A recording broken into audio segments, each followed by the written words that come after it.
Yo, book nerds! I read Return to the 100-Acre Wood, which is by David Benedictus. This book comes after the chapter books that A.A. Milne wrote in the Winnie-the-Pooh series. So this is a continuation, but it's by a different author. This was written in 2009, which actually was a lot more recent than I expected it to be. So it's only 15 years old. It is a modern chapter book. And this was written, again, by David Benedictus, but he had a lot of help from the estate that owns Winnie-the-Pooh. And so his work is heavily in imitation of Milne's original work. The artwork, which is by Mark Burgess, is also heavily in imitation of the original. There was a very nice dedication from Benedictus at the beginning of this book, which I recommend you read. It was very thoughtful. So, what is this book about? This book is 10 chapters, like the 2 chapter books in the original series, and it is a continuation of the story. Christopher Robin, at the end of The House at Pooh Corner, he leaves to go to school, and this story picks up with him returning from school on summer break. So we can kind of infer at the beginning that this is going to be a temporary return. Everyone's very happy that he's back, and they all fall into their old habits, and they have adventures, they meet new friends, and it's enjoyable. I will say that these stories do imitate Milne's style very well. The artwork, too, does it very well. But I definitely prefer the originals over this story. But it's hard to beat the original classics. It's just an impossible task. So I think that for what he was up against, Benedictus did a great job with this. I want to share a quote that was towards the end that I really liked.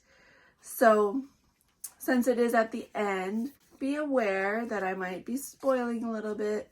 It's not really a spoiler, it's more like a life quote, but just be aware that I'm reading something from the very last pages of the book.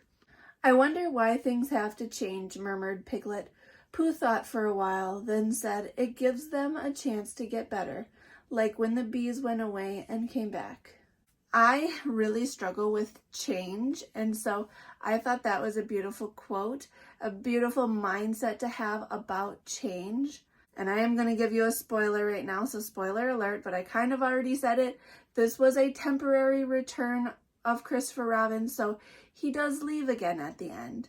So it's change, and I think it's a beautiful way to look at the different seasons that come and go in life.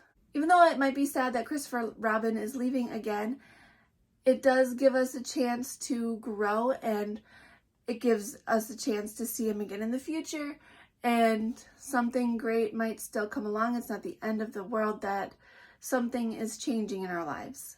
The one thing that bothered me with this story is that there were some plot inconsistencies that a child may not have noticed, but me, reading as an adult, did notice. So it took me out of the story a bit. There were a few times where, there would be a scene and there'd be a list of the characters there, and then all of a sudden, a character that wasn't listed was suddenly talking, and it's like, when did you arrive? A child may not notice that, but I noticed that. It was a little jarring. And similarly, there'd be times where there was a scene and something was going to happen later on, and then suddenly we were in that scene with no transition or anything. For example, there was a cricket match which they were planning to do in a few days, and they went straight from they were literally planning it to suddenly they were playing it with no transition. It was like, wait a minute, I thought this was in a few days, not right now.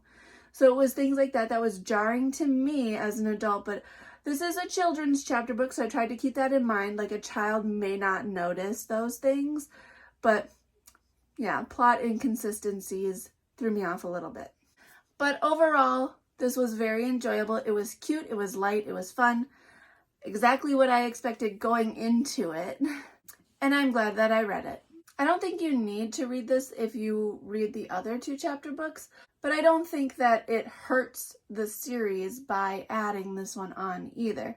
So it'd be up to you if you wanted to read this as part of the series or not. I think where A.A. Milne left his off was a great place to leave off, and where this one starts and ends, it also works. So either way is fine. I know this is a shorter video, but I really don't have that much else to say about this. And so if you've read this, let me know your thoughts in the comments and we can chat. That's all for me this week. I hope you're having a lovely Monday. Hit like and subscribe. Thanks for talking books with me.